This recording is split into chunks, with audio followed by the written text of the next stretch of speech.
خلق النعمة الكبرى على سيدي ولد آدم أشهد أن لا إله إلا الله وأشهد أن محمدا عبده ورسوله لا نبي بعده اللهم صل على سيدنا محمد وعلى آل سيدنا محمد أما بعد.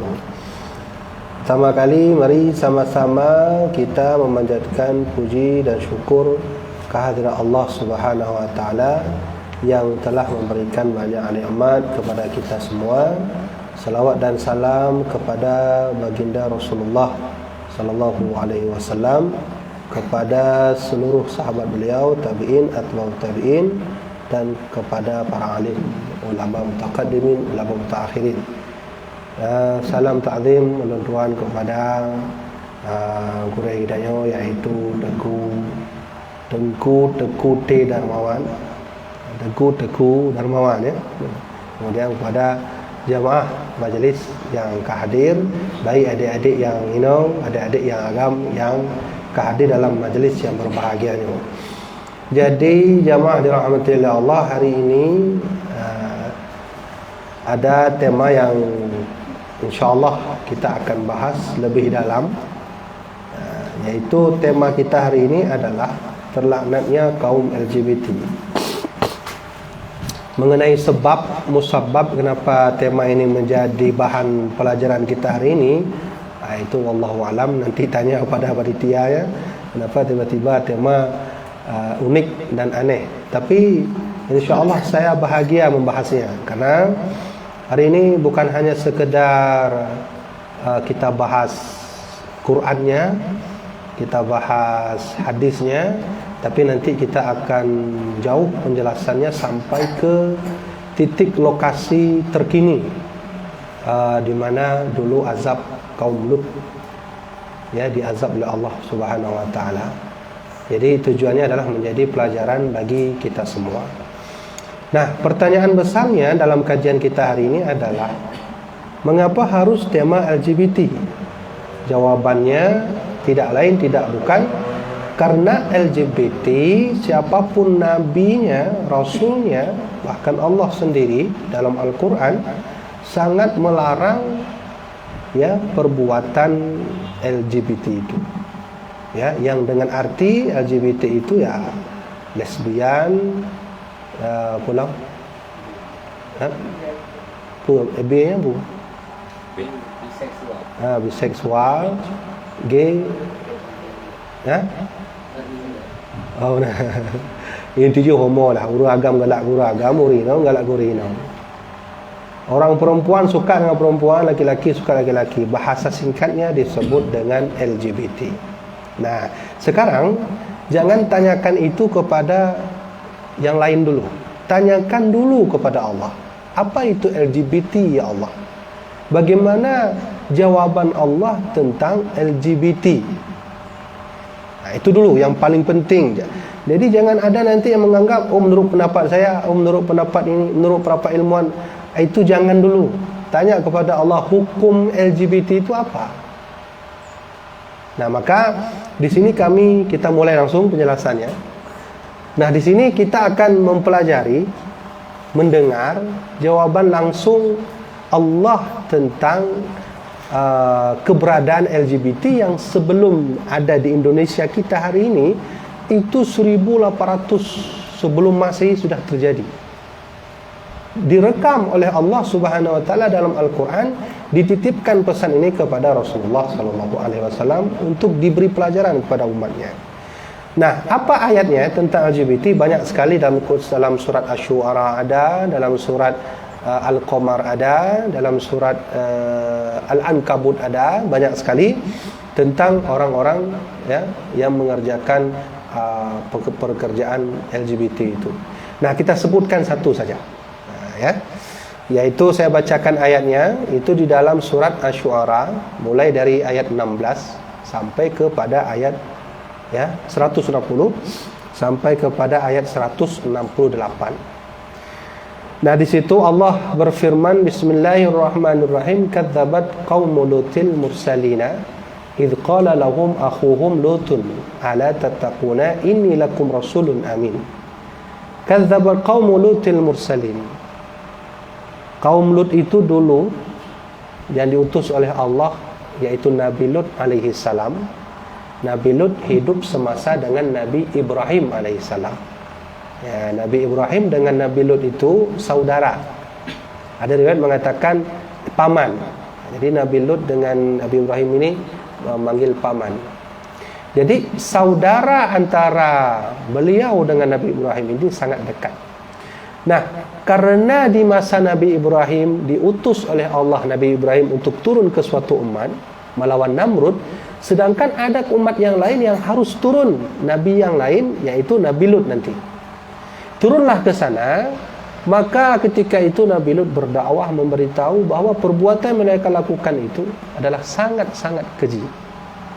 Maka dalam surat Asy-Syu'ara ayat 161 itu ditanya oleh Nabi Lut, ala tattaqun, kenapa engkau tidak bertakwa kepada Allah?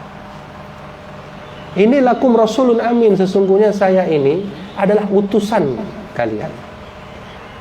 Utusan kalian. Nah, mari kita dengarkan ayat 166. Ini kalimat Nabi Lut alaihissalam. Apa kata Nabi Lut? Wa tadharuna ma khalaqa lakum rabbukum min azwajikum.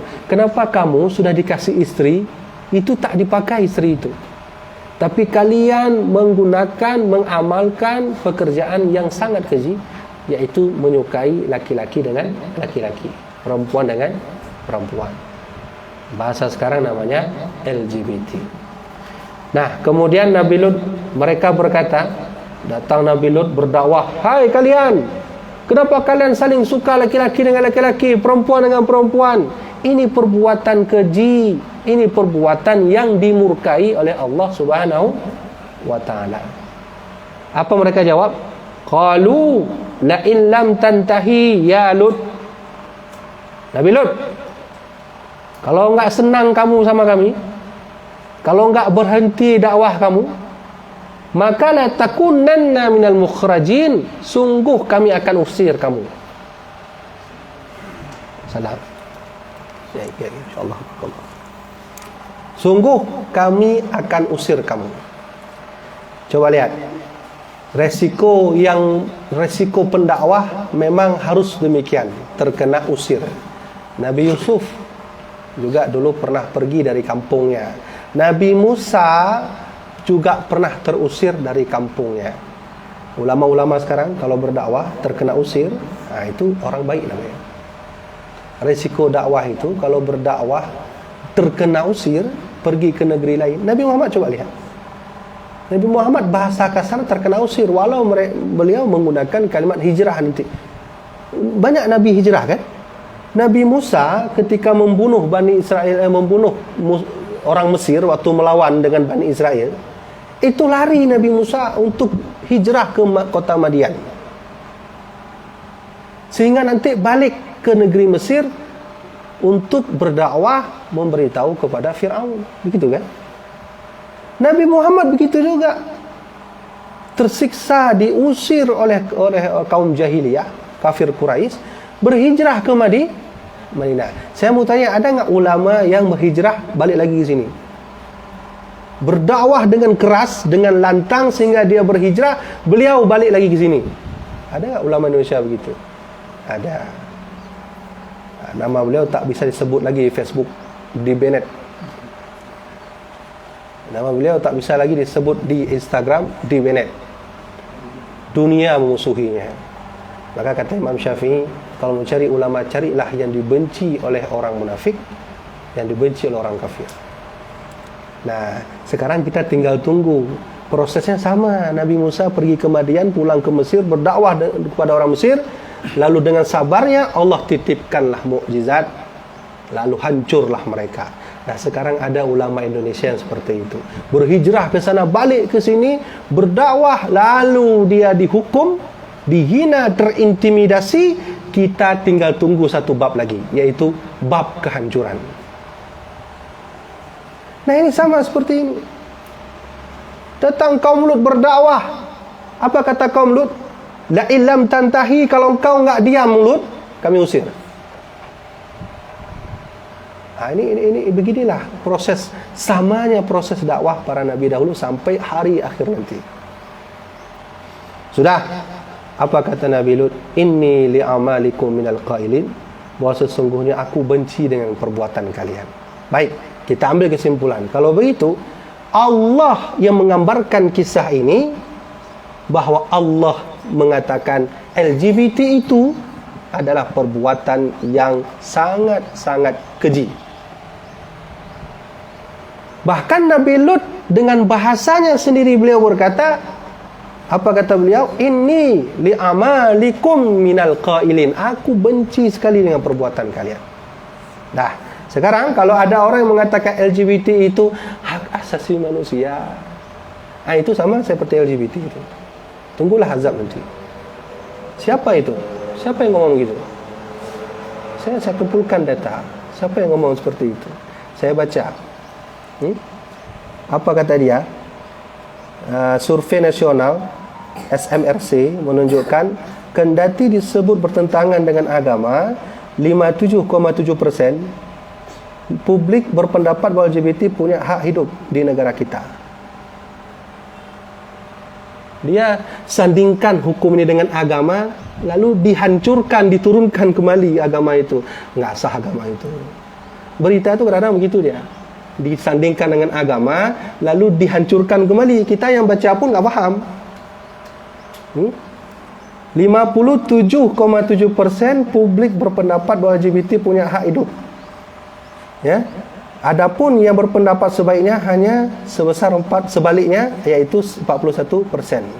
Begitulah kata Ade Harmando. Ya. Siapa yang bilang tu? Mana Tengku, jangan sampai salah-salah bilang. Saya kutip kok. Saya kutip itu berita dari BBC. BBC tanggal 25 Januari 2018. Judulnya apa? LGBT menerima hak hidup. Carilah di Google sendiri. Nabi Lut alaihi salam seorang nabi utusan Allah, diberi sayang oleh Allah, mukjizat dipercayakan oleh Allah.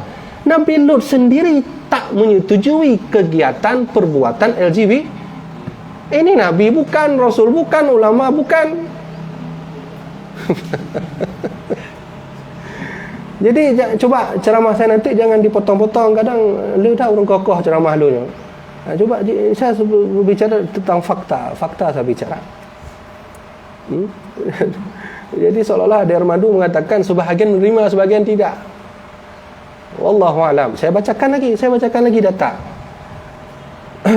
Sumbar, Sumatera Barat, itu adalah daerah paling terbesar hadirnya LGBT. Menurut catatan Republika .co.id, saya tulis lagi tanggalnya, Jumat 19 Februari 2016. Beritanya diposting pada pukul 13.35 waktu Indonesia Barat, bahwa ada 5.000 kelompok LGBT sudah hadir di Sumbar, Sumatera Barat. Wilayah Indonesia terbesar LGBT-nya ada di Sumatera Barat. Kok bisa? Kok ada? Kenapa hadir? Sedangkan Al-Quran dalam beberapa ayatnya mengharamkan LGBT. Bahkan Nabi Lut yang diutus oleh Allah berkata dengan bahasanya sendiri, minal qailin, aku benci dengan amal kalian. Nah, ini kita sedang mengulangi sejarah LGBT yang sebentar lagi jangan harap ada azab Allah yang turun. Hidupnya mana? Hidupnya kadang-kadang mana ada azab, itu kan ada, itu kan dongeng. Orang umat dulu begitu juga bilang Nabi Lut, itu kan dongeng. Makanya disinilah tugas ulama untuk memberitahu kepada pemerintah jangan seperti ini, tapi ulama terintimidasi. Tugas ulama turun ke jalan mengatakan hal-hal yang mungkar jangan dikerjakan, yang ma'ruf dikerjakan, terintimidasi, dibunuh dan seterusnya. Memang begitu model dakwah. Nabi Musa terintimidasi, ya kan? Dihina oleh Firaun, ya kan? Sabar Nabi Musa. Di mana hancurnya Firaun? Dalam laut. Di mana hancurnya Qarun? Dalam darat. Di mana hancurnya Namrud? dengan lalat. Sekarang di mana hancurnya Indonesia? Wallahu alam, Allah yang tahu. Apakah hancur? Pasti. Ya, paham kan? Makanya kenapa dari awal tadi saya bilang judulnya unik, uniknya mantap judulnya. Jadi saya pelajari lebih dalam. Di mana lagi Tengku? Catatan dari Tribun Jabar. Judulnya, di Jabar ada 1.500 tempat mangkal kaum homo. Sekarang di Jabar ada 23.000 laki-laki suka laki-laki. Itu berita itu. Saya kutip hari Selasa 30 Oktober 2018. Posting ini diposting pada pukul 18.32. Di Jabar sudah ada, Jawa Barat, Sumbar sudah ada, di Bali satu lagi. Judulnya, beritanya saya ambil dari merdeka.com. Ya, judulnya Bali adalah surga LGBT. Ya, apalagi sudah. Ya, 29 Februari 2016. Posting ini diposting pada berita ini posting pada tanggal 06.01. Nah, ini kita sudah mengulang kembali sejarah awal yang Allah sangat benci kepada kaum LGBT. Saya katakan ulang, saya kembalikan lagi. Oleh karena itu, apabila LGBT ini kita tanyakan pada Allah, bolehkah ya Allah? Allah katakan tidak dalam beberapa ayatnya yang sudah kita bahas juga dalam ayat surat Asy-Syu'ara mulai dari 160 sampai 168. Yang kedua, Nabi Lut sendiri yang diutus oleh Allah mengeluarkan kalimat inni li'amalikum minal qailin. Aku benci dengan perbuatan kalian. Sekarang tinggal pilih, mau ikut siapa? Allah dan Nabi Lut atau Ade Armando dan seterusnya. Silakan ikut. Ya, kita punya hak. Nah, maka oleh karena itu di sini saya sarankan, terkadang berita seperti ini diambil oleh orang ateis atau liberal, Islam liberal. Kemudian digoreng beritanya dengan bahasa, kok begitu sih Islam benci kepada manusia? Padahal kan manusia harus saling mengenal. Padahal kan manusia itu kan punya hak hidup. Nah, hati-hati ini digoreng. Ya kan? Memang Al-Quran, hadis dan sejarah Nabi Lut membenci LGBT, tapi Islam liberal diambil berita ini digoreng, kok begitu sih Islam? Kok Islam itu membenci mereka? Mereka kan manusia, mereka kan perlu hak hidup. Seolah-olah mereka mengatakan itu LGBT itu sah, ya gitu. Mahasiswa, ini kalian kalau mahasiswa harus berdemokratis cara berpikir. Jadi bagaimana cara menanggapi hal seperti itu? Dua. Pertama, kewajiban kita menghadapi LGBT adalah hak kita menganggap mereka sebagai manusia. Manusia itu wajib, karena itulah perintah Allah, li ta'arrafu, saling mengenal. Hak asasi manusia pada LGBT di mananya? Di manusianya, bukan di perbuatan. Ya, maka saya setuju yang dikatakan oleh Menteri Menko Polhukam siapa? Mahfud MD. Apa kata Mahfud MD? Yang kita benci perbuatannya, bukan manusianya. Paham kan? Paham kan? Yang kita benci perbuatannya, bukan manusianya. Manusianya kita welcome, silakan saja. Ya, ayo kita duduk, kita saling menghormati. Ditinjau dari manusianya, bukan perbuatannya. Hanya hati-hati. Liberal itu pandai sekali menggoreng berita-berita. Sudah ya? Sudah ya? Nah, sekarang sudah jelas bagaimana Allahnya, bagaimana Nabi Lutnya tentang pandangan mengenai LGBT. Sudah. Sekarang kita harus dukung ulama untuk mereka turun, ya, turun ke jalan, berdakwah dan seterusnya, menghindari hal-hal yang mungkar. Kenapa? Andai ulama itu pensiun, apa sih gunanya ulama datang ke sana? Mereka nggak cari duit, nggak ada duit. Bahkan bahasa Nabi Lut juga demikian. Apa kata? As'alukum alaihi min ajrin. Kata Nabi Lut, in ajriya illa ala rabbil alamin. Aku nggak minta duit dari kalian atas dakwahku, aku nggak minta. Aku datang sini ikhlas karena Allah. Kan begitu bahasa Nabi Lut waktu menghadapi kaum Nabi Lut. Sudah ya. Maka kita harus dukung ulama. Kenapa ulama turun nahi mungkar, memberikan ma'ruf? hal-hal yang diperintahkan oleh Allah. Karena ulama tahu kalau ini tidak dikerjakan, azab Allah turun. Masalahnya azab Allah tak ada modal datang. Mohon maaf ya, saya mau azab, nggak ada. Semua kena, ulama di situ, orang yang goreng nasi goreng di situ. Yang buat 10 orang, yang kena azab berapa orang? 1000 orang. Andai kena azab, turun tsunami saya lagi hilang baru. Yang buat perbuatan yang mungkar 10 orang. Kita kena atau enggak nih? Kena juga. Azab itu enggak pandang orangnya. Sudah ya? Nah, sekarang apa sih hukuman Allah kepada LGBT? Karena Allah punya hukuman-hukuman tersendiri dan berbagai macam karakter hukuman bagi umat yang pembangkang. Ya. Coba lihat. Nabi Nuh ketika berdakwah dengan umatnya, apa azab yang Allah turun untuk umat Nabi Nuh? Air bah melimpah. Dan memang cocok azabnya begitu. Ya.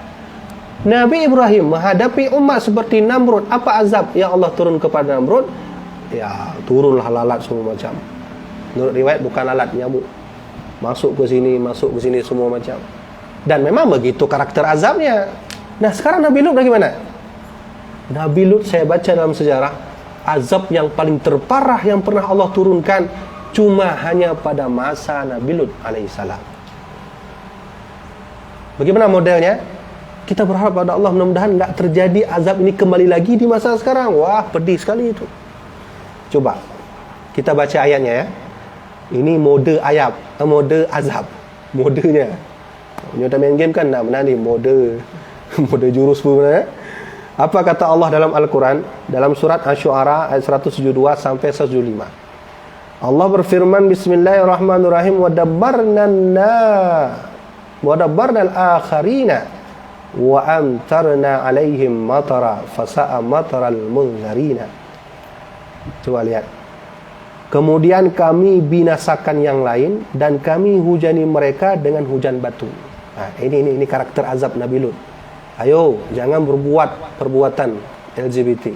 Kalau enggak mau diazab seperti mereka. Hujani mereka dengan hujan batu. Maka betapa buruk hujan yang menimpa orang-orang yang telah diberi peringatan itu. Hujan batu serta gempa bumi. Dalam surat yang lain Allah gambarkan kota mereka itu berbalik.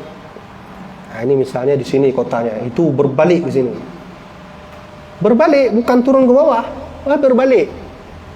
Misalnya, ini rumah, atapnya mana rumahnya kan di atas, atapnya ke bawah, bawahnya ke atas. Kok bisa seperti itu? Ayo kita baca, kita lihat bagaimana model azab yang Allah gambarkan dalam Al-Quran yang dibaca oleh beberapa sejarawan ilmuwan tentang penemuan kota Sodom atau disebut dengan kota Siddim. Nah, sekarang kita tanya dulu, di mana lokasi azab yang digambarkan dalam Al-Quran itu? Saya temukan ada salah seorang ilmuwan bernama Werner Keller. Beliau berasal dari ilmuwan Jerman. Beliau membuat penelitian bahwa yang digambarkan oleh Al-Quran 1400 tahun yang lalu itu terjadi tepat di kota yang disebut dengan kota Siddim. Atau ada lagi dua kota, satu lagi namanya kota Gomorrah. Begitulah yang digambarkan nanti dalam perjanjian lama. Di mana itu? Di Laut Mati hari ini, atau di Sungai Tiberia, atau dekat dengan Yerusalem. Nah, itu bisa buka Google nanti, lihat Laut Mati, itu di tepinya itu di tepi Laut Mati itu terdapat yang disebut nanti dengan istilah rekahan. Nah, rekahan itu kalau bahasa geologinya bisa katakan retak. Di kita kan ada lempeng bumi itu. Di bawah lempeng bumi itu ternyata pernah terjadi gempa tektonik paling terbesar dan paling terberat. Sampai retakan bawah lempeng itu 190 km sampai ke Afrika. Bayangkan coba, kota lokasi azab yang Allah azab kota Sodom itu berada di Laut Mati. Sedangkan jarak ke Afrika itu kan jauh. Jarak ke Afrika jauh. Sehingga dibuat penelitian oleh Werner Keller bahwa gempa bumi yang terjadi masa itu sampai ke Afrika 190 km. Punya gempa kedanya awalnya kan ya paling daerah Aceh Pak Lauman. Anak teruk di Amerika. Nah, ini nanti bisa dilihat di Google. Saya kalau mungkin kita ada model visual, bisa tunjukkan tuh foto-fotonya. Foto-foto retakan bumi. Nah, jadi 1400 tahun yang lalu yang sudah digambarkan oleh Allah dalam Al-Quran dibuktikan oleh ilmuwan Jerman yang bukan Islam. Nah, di sini kita dapat merasakan bahwa Allah itu dalam Al-Quran dijelaskan adalah kitab mukjizat. Yang apa yang ada dalam situ, apa yang ada dijelaskan di situ, semua fakta yang terjadi. Baik ya. Lalu apa maksud dengan batu hujan? Hujan, mereka dihujani dengan batu. Ternyata di kota Sidim, Laut Mati itu diturunkan oleh Allah Subhanahu Wa Taala berupa bahasanya apa? Meteor dari langit itu. Meteor dari langit. Ya, seperti itulah. Nah, karena itulah yang membuat gempa terus-terusan. Apabila satu titik batu dari langit turun ke bawah, mungkin gempa akan terjadi sekitaran 5 atau 10 detik. Ini tidak, ini bukan satu diturunkan oleh Allah, tapi ratusan batu-batu yang berapi Allah turunkan dari langit. Itu gempa terus-terusan. Makanya sungguh sangat mengherankan oleh Von Keller ini. Dia mengatakan gempa tak pernah terjadi sampai hari kecuali di masa itu sampai ke Afrika. Sudah. Nah, jadi inilah azab yang paling pedih yang Allah turunkan untuk umat LGBT. Saya rasa dari mulai Nabi Adam sampai Nabi Muhammad tak ada azab yang paling pedih kecuali azab kaum Lut. Kita ulangi lagi perbuatan ini. Apa Allah enggak marah? Allah marah adengku. Kenapa Allah enggak turunkan azab? Allah lihat Nabi Muhammadnya, itu bab lain nanti kita bahas. Allah berdoa, Nabi Muhammad berdoa, ya Allah jangan kau azab. Jangan kau azab umatku seperti mana kau azab pada umat yang lain. Nanti kita khusus bahas bab itu. Nah, jadi yang kedua, setelah kota Sidim atau Sodom tertimpa masuk ke dasar Laut Mati. Kenapa disebut Laut Mati? Karena di situ kadar garamnya membuat makhluk satupun di laut itu tak hidup. Nah, itu ditemukan di bawah kota Laut Mati itu masih ada bekas-bekas rumah orang terdahulu. Nah, namanya kota Sidim atau disebut dengan kota Gomorrah. Sudah. Kapan itu terjadi? 1800 sebelum Masehi. Yang pajannya. Nabi Isa hidup 500 atau 600 tahun sebelum Nabi Muhammad hidup. Itu tak pakai sebelum Masehi. Sebelum Masehi itu jauh sekali. 1800 tahun sebelum Masehi. Disitulah hidup kaum Nabi Lut alaihissalam. Sudah. Yang kedua, ternyata apa yang sudah terjadi pada kota Sidim diulangi lagi oleh orang-orang Romawi yang nanti disebut dalam sejarah dengan istilah kota Pompei namanya. Ini kota Pompei. Pernah kan? Yang di Google hari ini nampak masih mukanya. Coba lihat buka di Google tuh kota Pompei. Diulangi lagi oleh mereka sama seperti pada kota Sidim dulu atau kota Gomorrah dalam perjanjian lama. Diulangi oleh mereka. Siapa yang ulangi itu? Ya orang-orang dalam kota Pompei. Siapa mereka? Itu dari bangsa Romawi itu. Romawi berarti Tuan Baduk kan? Yang payah kalau ada Tuan Baduk yang Romawi. Sudah. Nah, bagaimana azab yang Allah turunkan? Sama dengku. Sama seperti pada kota Sidim yang di Yerusalem itu, di Laut Mati. Bagaimana cara Allah mengazab kota Pompei? Sama. Cuman bedanya, kalau kota Sidim itu azabnya model batu turun dari langit. Kalau kota Pompei itu gunung. Jadi ada satu gunung namanya Gunung Vesuvius namanya. Gunung Vesuvius itu berada di Italia. Sebelah timur Gunung Vesuvius ada kota Pompei. Sebelahnya itu ada satu kota namanya. Apa nama kotanya itu? Saya buat penelitian tadi. Naples namanya.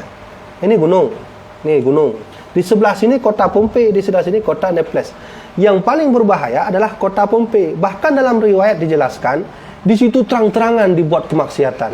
Laki-laki suka dengan laki-laki, perempuan suka dengan perempuan.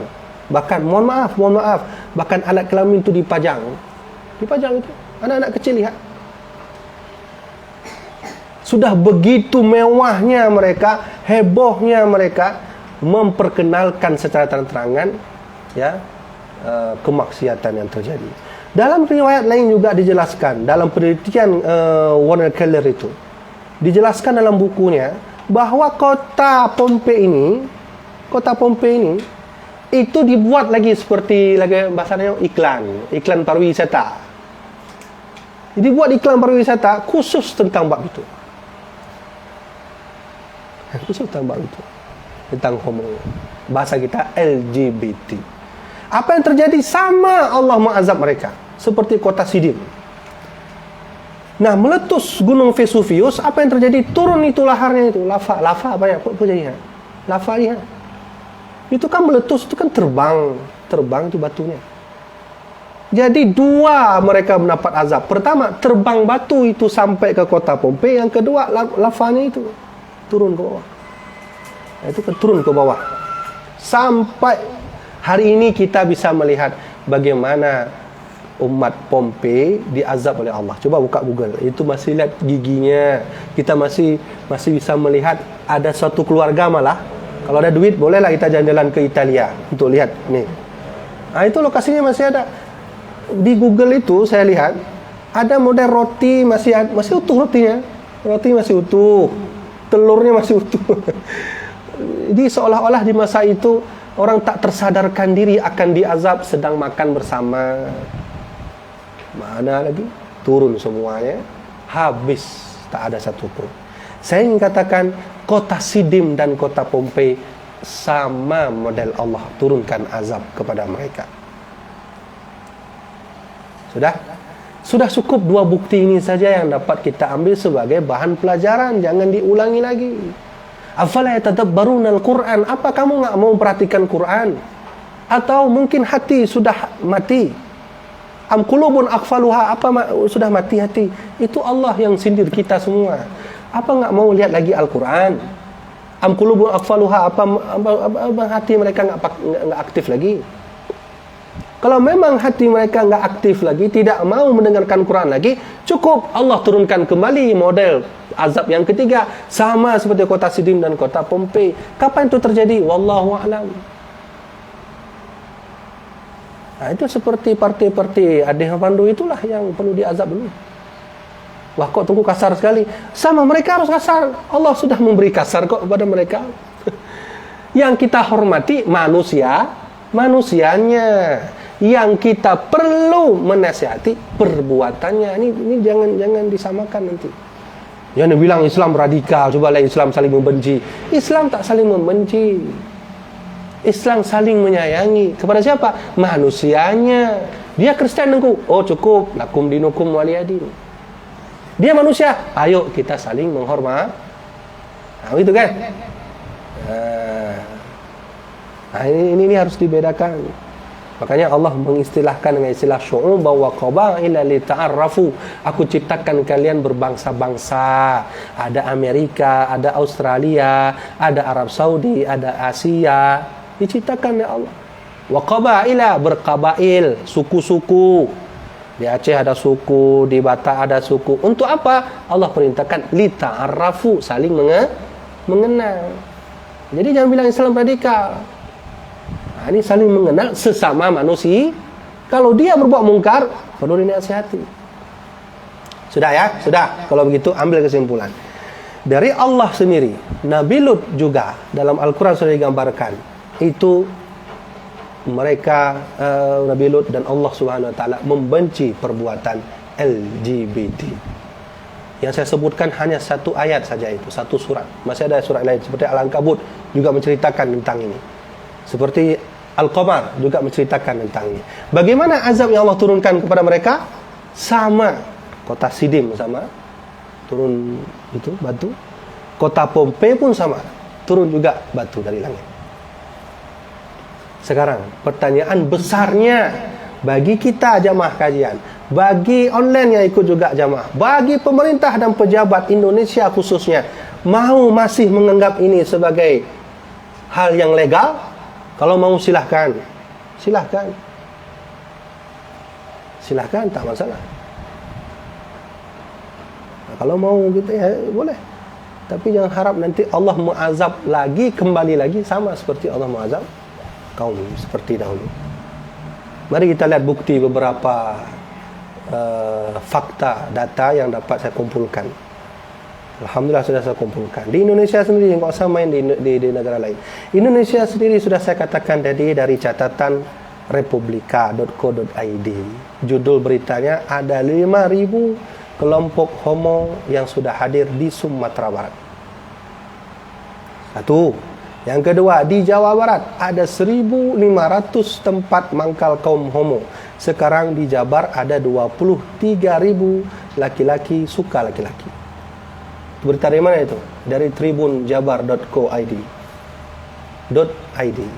Kemudian dari merdeka.com, Bali adalah surga LGBT. Kemudian dari BBC, judulnya menerima LGBT, ya, menerima hak hidup. Lalu disetujui oleh salah seorang yang sedang viral, namanya Ade Armando. Mau saya ulangi lagi apa dia bilang? Mau saya ulangi lagi? Sudah saya bilang dari awal. Kita nggak benci kok kepada Ade Armando atau sejenisnya, nggak benci. Yang kita benci perbuatannya. Kok benci? Al-Quran yang menggambarkan itu. Kenapa benci? Rasulullah yang memberitahu itu. Sudah ya? Nah, sekarang berita-berita seperti ini, kok bisa? Indonesia kok mana ada? Di Aceh ada nggak? Di Aceh saya nggak coba ambil data. Karena kalau ada malu gitu. Di Aceh ada atau tidak? Wallahu a'lam. Itu yang survei dulu kan ada yang pernah turun ke Monas tuh, ke mana? Bundaran tuh ya, HI bukan ya? Yang urung tengah bawa bendera, pakai baju merah kuning. Itu kan meminta kepada pemerintah untuk disahkan, dilegalkan. Saya ingin bertanya, kok bisa ada mereka? Kok ada kalau bukan orang yang mensahkan kehadiran mereka?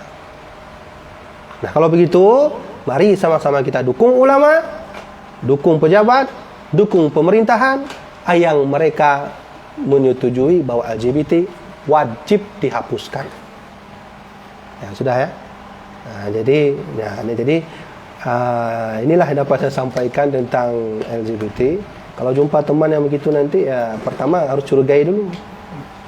Ini dari duduk orang kopi, kalau sudah sama dia dekat-dekat aja sama kita, itu perlu curigai itu. Kah pun LGBT ya. Faedahnya boleh ya. Terus kalau teman saya LGBT gimana?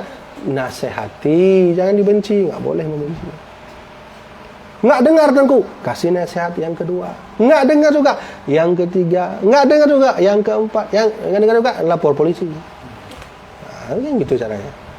Nah, kan faham kan? Sekarang pilih. Mau pilih yang mana? Allah dan Nabi Lut, atau pilih kota Sodom dan kota Pompei? Kabeh untuk menoleh. Nah, pertanyaan? Jadi saya munculkan fakta yang terjadi hari ini, fakta azab yang Allah turunkan sudah saya jelaskan tadi dengan penelitian yang dilakukan oleh Werner Keller dari penelitian arkeolog Jerman, dan fakta ayat sudah saya tunjukkan. Kalau itu sudah tertampak di depan mata kita semua, masihkah lagi kita tak mau mendengarnya? Atau Allah menyindir kita semua, angkulubun akfaluha, apa mereka nggak mau berfikir tentang Al-Quran? Atau hati mereka mati? Kalau hati mati, maka kata Allah mereka seperti hewan. Bal hum adal, bahkan lebih hina dari hewan.